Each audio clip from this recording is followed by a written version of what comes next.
how to launch a business that you can be passionate about, purposeful, and profitable with the stress-free mom MD on this episode of Bootstrap MD.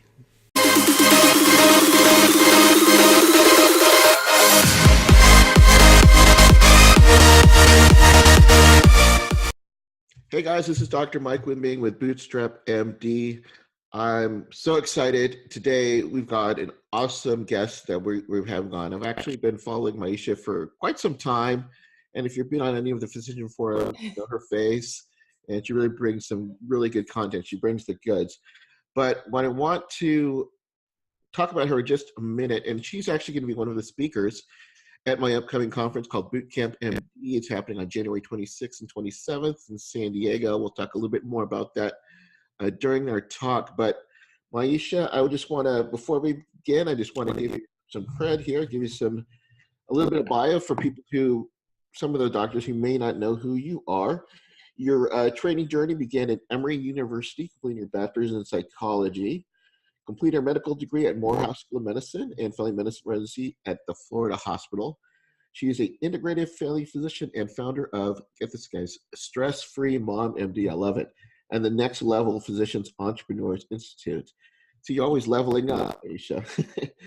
Very down to earth personality, and especially always, even our conversations that we've had, poignant humor and out of the box thinking style. She passionately shares her expertise on career transition, business, and entrepreneurship because she's committed to the satisfaction, happiness, and fulfillment of her fellow physicians. So that's a lot on your table, Maiysha. But welcome to the program today. Yes. So I'm doing well. I'm getting a little bit of a pause here from here and again. So pause a little bit. So how are you doing? Thank you for having me. Good. Really appreciate you coming. So if anybody's been listening to kind of my programs, you learned really early on that I'm a bit of a nerd, kind of a superhero nerd. And, you know, I'm a big fan of, you know, we got the Aquaman movie coming up and things like that. I'm always interested in origin stories, like how did you get there? How did Peter Parker become Spider-Man? So how did Maiysha become the stress-free MD? Okay, so yeah, so my origin story. So yeah, I was as I was saying, like love the Marvel comics. I love the movies. In terms of like how I got started, I always tell, you know, I talk about sort of my experience with me transitioning ultimately and how it led into me finding sort of my purpose. But my first experience of burnout was actually in residency. Mm. And it was before we really had language for that kind of thing. But that experience, it literally took me to the edge of life. And so it was really back then that I knew that my path would be different. I knew that I was going to, in order to thrive my career. And so I spent a lot of time building, you know, looking under the hood of other careers. I did locums tenens, and I looked under the hood, like what is it that they're doing that's not working? What do I like? What do I not like? And then I started my own practice. Now, my background is integrative medicine. So I'm a family doctor by training, and I started my own practice kind of on a whim. I would never recommend people do it the way I did it, but I started it, and it was a great learning experience, a great journey.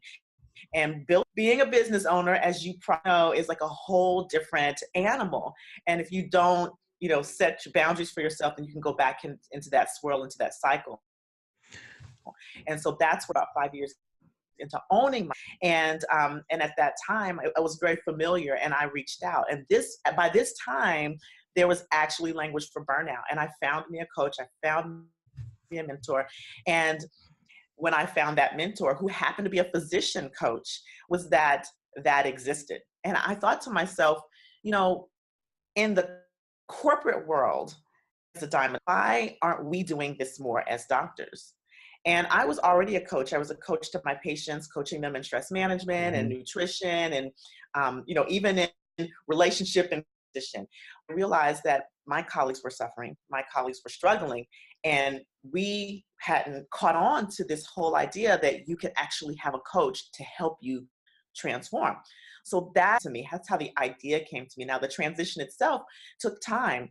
And when I became a mom, that was a game changer for me. So that's sort of how I became the Stress-Free Mom MD, because once I to be a parent and to be a doctor, like all the hats you must have to wear, and to be a business owner, that's you have to be able, and systems to be able to have your life be workable. And that is what's most important to me for my clients, is having them have a career that they love and a life that they design.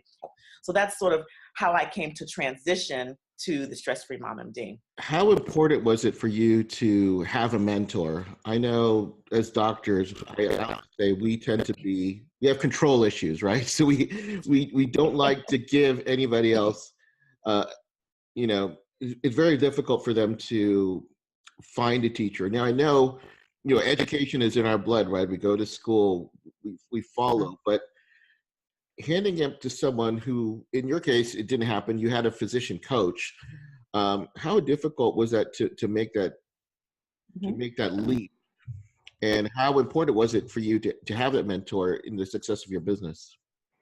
Well, you know, honestly, I before I had business coaches and marketing coaches, because as I said, you know, I started my practice, I didn't know anything about business. When I first started my practice way back, you know, 11, 12 years ago, I had no idea. I'm one of those people that jumps in the, and so I had no clue about business, and I had friends who did. And so it was recommended to me back then to get a coach.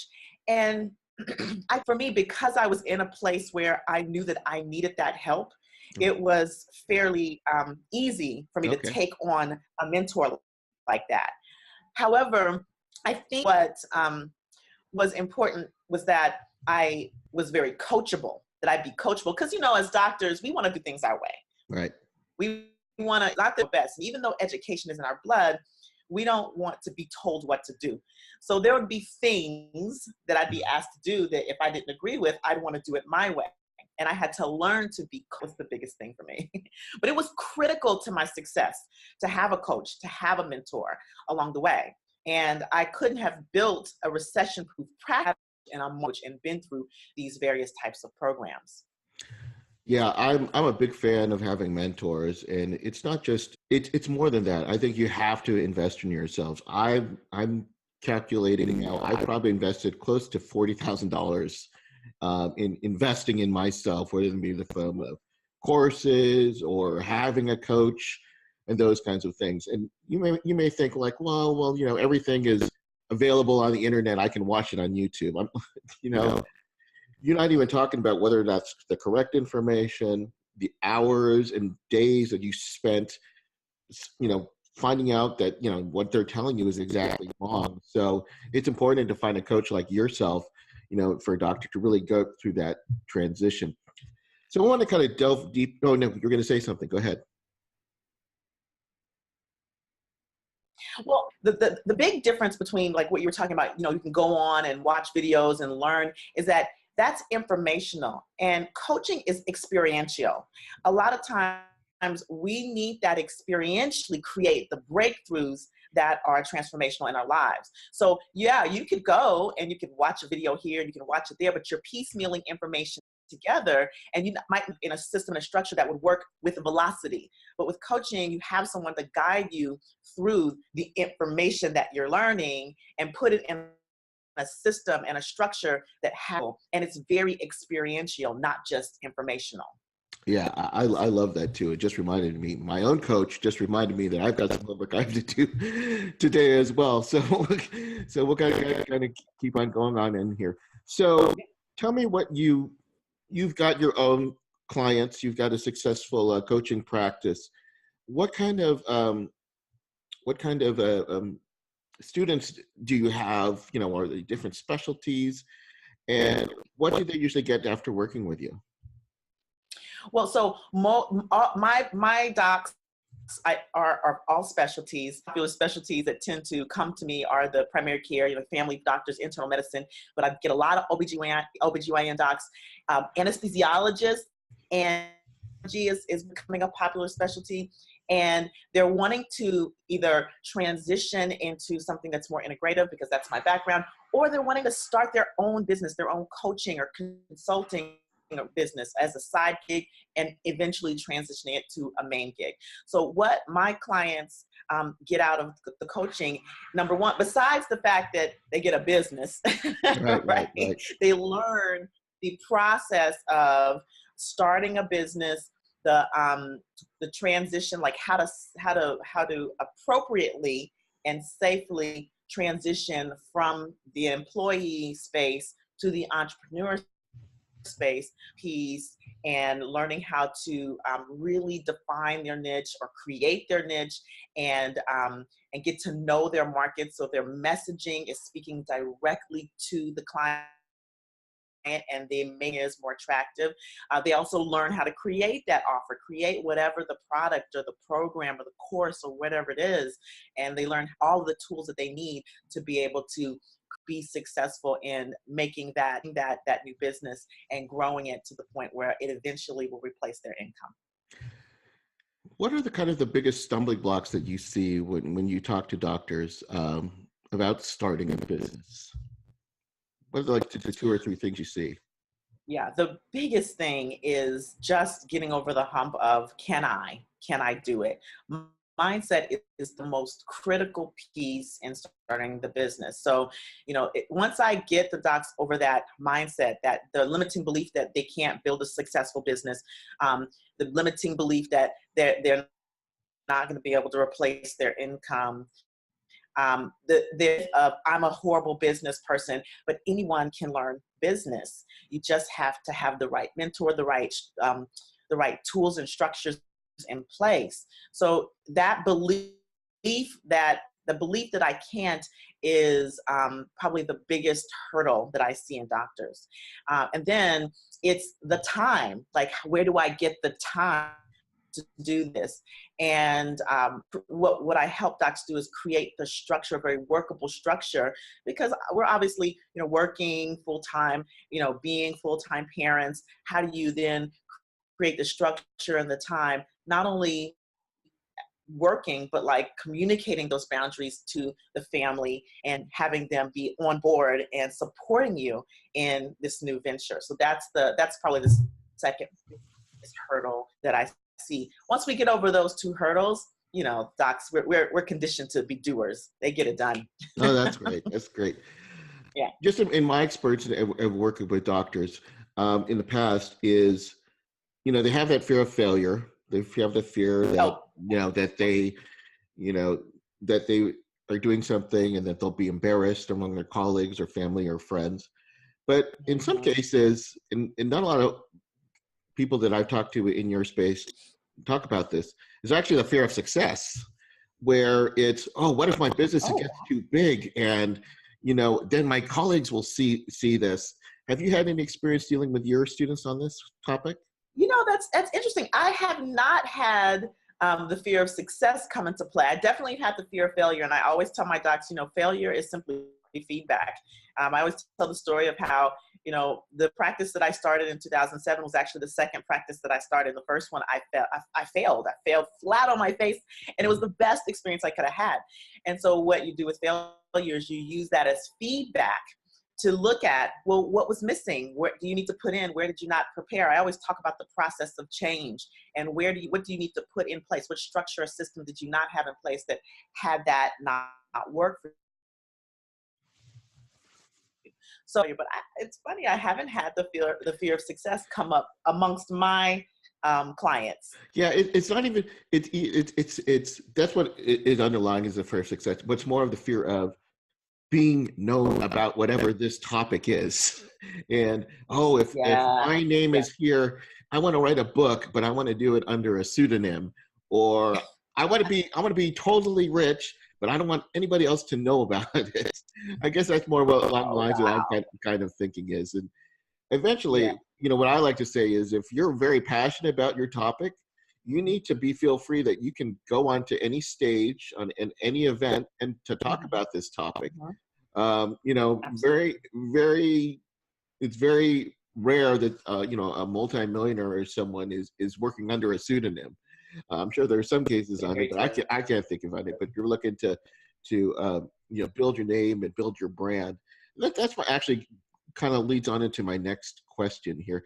How important has let's say the internet had been in building your brand for yourself and your students? It's been critical. It's like you have to first of all get yourself into the community that is your potential market, right? That's the people who you want to serve, the people who you want to be with.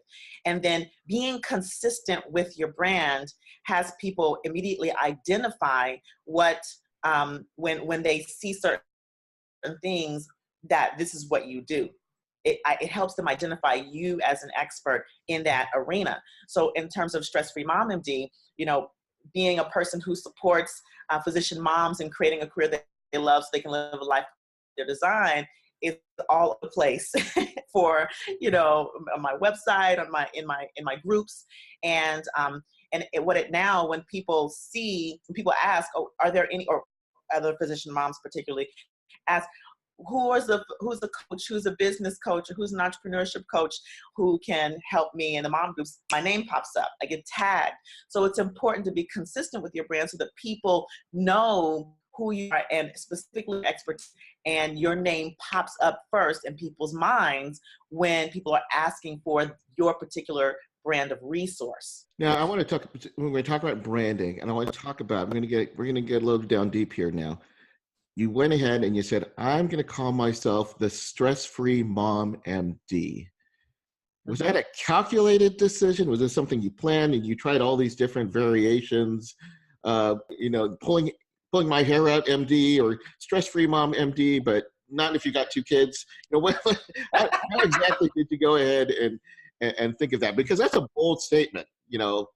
I see a lot of stressed out mom MDs on all the forums and people that I talk to, but you put yourself out there. Talk about kind of the origins of that moniker. Well, a lot of some of my slogans and names and things come out of conversations. So my company was Doc Support MD, right? Uh-huh. And supporting docs and creating career their design. And it didn't really have okay, yeah, right. It's just so, IT support. What are we talking about? Right. Yeah. Right. Life support. Who knows? It's life support. What do you do? Right. And so I was in conversation with actually this transition, and I was sharing with a patient what I was doing, and they were like, yeah, you're going to be a stress-free MD. And I was like, oh, I like that. Can I use it? And they were like, cool. But when I decided to niche down to physician moms, then I said, well, how can I keep Stress-Free MD and niche that in? I just put the mom in there, and Stress-Free Mom MD just rolled off the tongue. And so, I tested it out with a few people, and they were like, oh, I like that. So that's how I came up with it. Part of coming up with a name, it's very important, is to test your market and see what resonates with your market. A lot of the programs that I create, a lot of the names, the logos, I always go and I test with my market, because I want to be speaking into their listening. And it's a very important principle that I teach, is you always want to be speaking into the listening of the people that you're serving. Right. I love that. But does it give you, does it even push you even further? Because when you're coming up with your programs and your events, and things happen in life, but you say, you know what, I'm the Stress-Free Mom MD. This can't happen to me. Does it actually kind of motivate you to push your boundaries as well? Well, it definitely motivates me to be my best self. And, part of this Stress-Free Mom MD, it doesn't take away our humanity, but it's the tools to be a stress-free mom MD. So, it's not necessarily that you're gonna be, no one's completely stress-free. You'll be stress-free when you're dead, right? Like, that's the bottom line, but it's something to aspire to. It's something to envision, like, ooh, what would it be like to be a stress-free mom MD? And then you aspire that, and will life happen? Absolutely. But when you have the tools, you bounce back a lot quicker, and you navigate and sidestep those things that would normally freak you out and have you pulling your hair out. You know what I'm saying? Yeah, I love that. I also, it shows out, you're just your personality. You're a very positive person. I deal with a lot of doctors, and unfortunately, the opposite negativity kind of pervades here.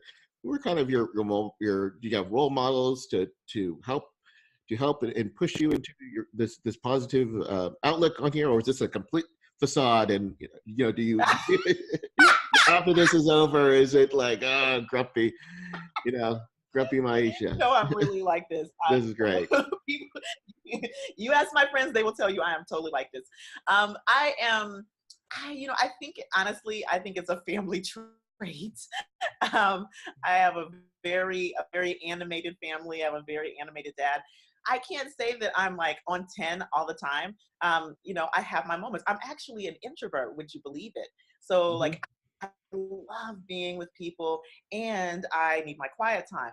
I think the thing that helps to keep me in that positive space is meditation. And for me, it comes in the form of yoga. Now, people Mm-hmm.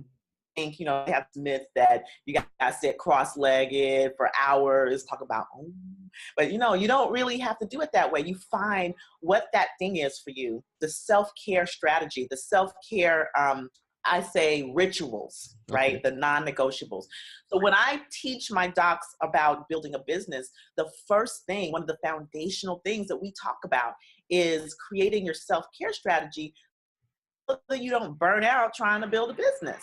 So I have things in my life that are non-negotiable. I am a yogi of 12 years, and that's one of my non-negotiables. I get my quiet time. Even being a single mom of a 4-year-old boy, I get Oh my wow. quiet time every single day. I get my cuddles in with my son. That's like a non-negotiable. I love the huggies and kisses for as long as I can get them, because there's going to come a point Yeah. where he's going to be Yeah. like, Take it from, yeah. I so know yeah, personally I about have that. these things in life that I do to keep myself zen, if you will.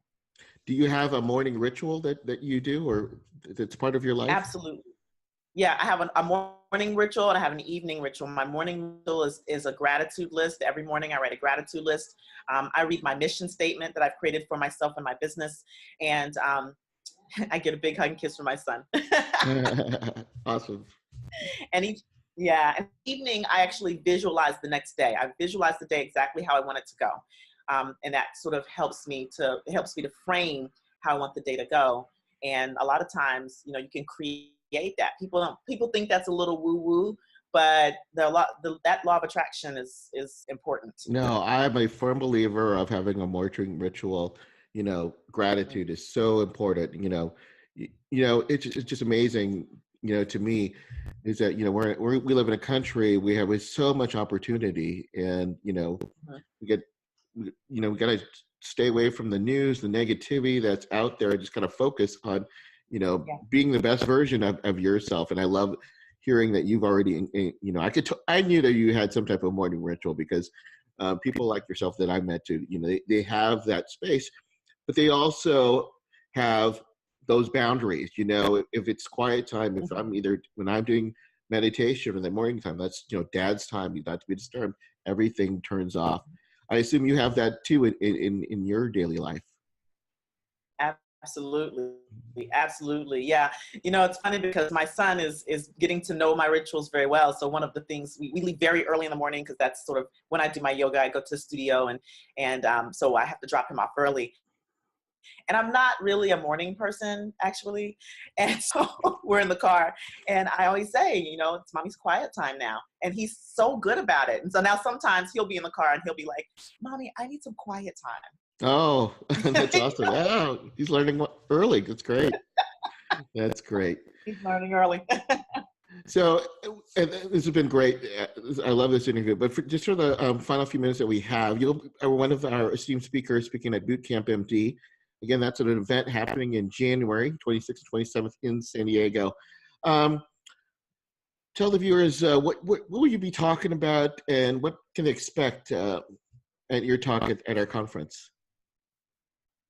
Well, first of all, I'm super excited to come out and be at the conference with you and with the audience, the people who are going to be there.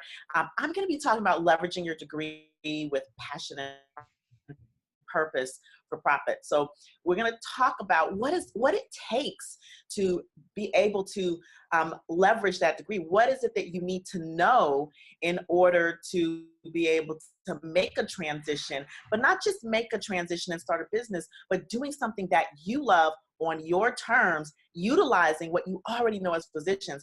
I think and a lot of times physicians feel like, well, this is all I've done.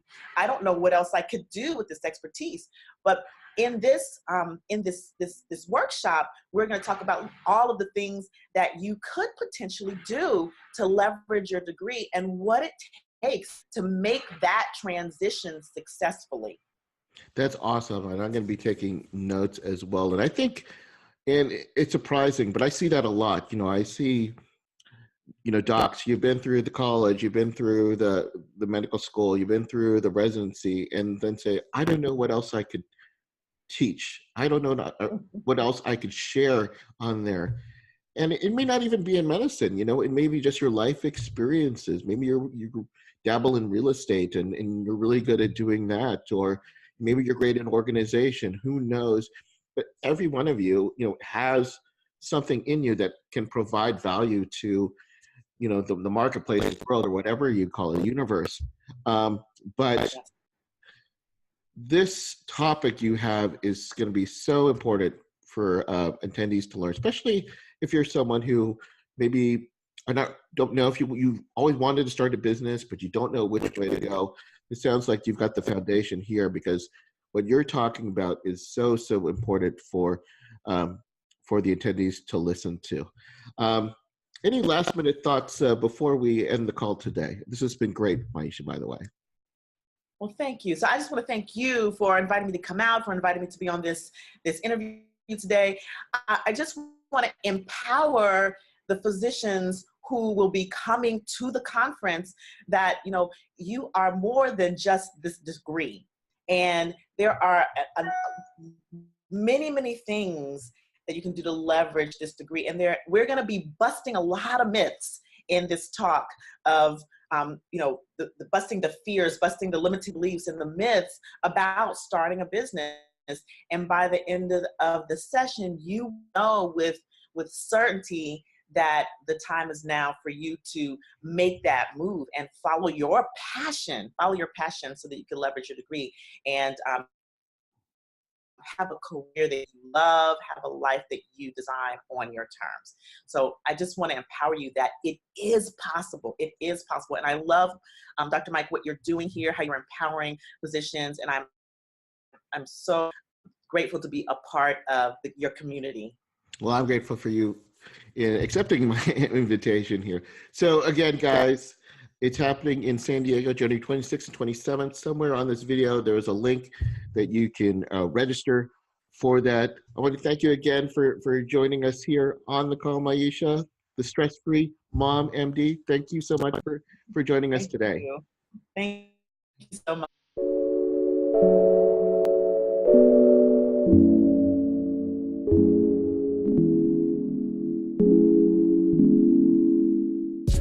All right, guys, I don't have to hit you over the head. If you'd love to register for BootcampMD coming up in January, here is the link. You don't have any excuses. I want to meet you. I want to hang out with you. I want to share with you strategies that can make a big difference in your physician life. You get to meet great guys like Dr. Eric Tate, Alex Neem, and some other additional speakers soon to be announced. Hope to see and talk to you guys soon. This is Dr. Mike Wiming. Keep moving forward.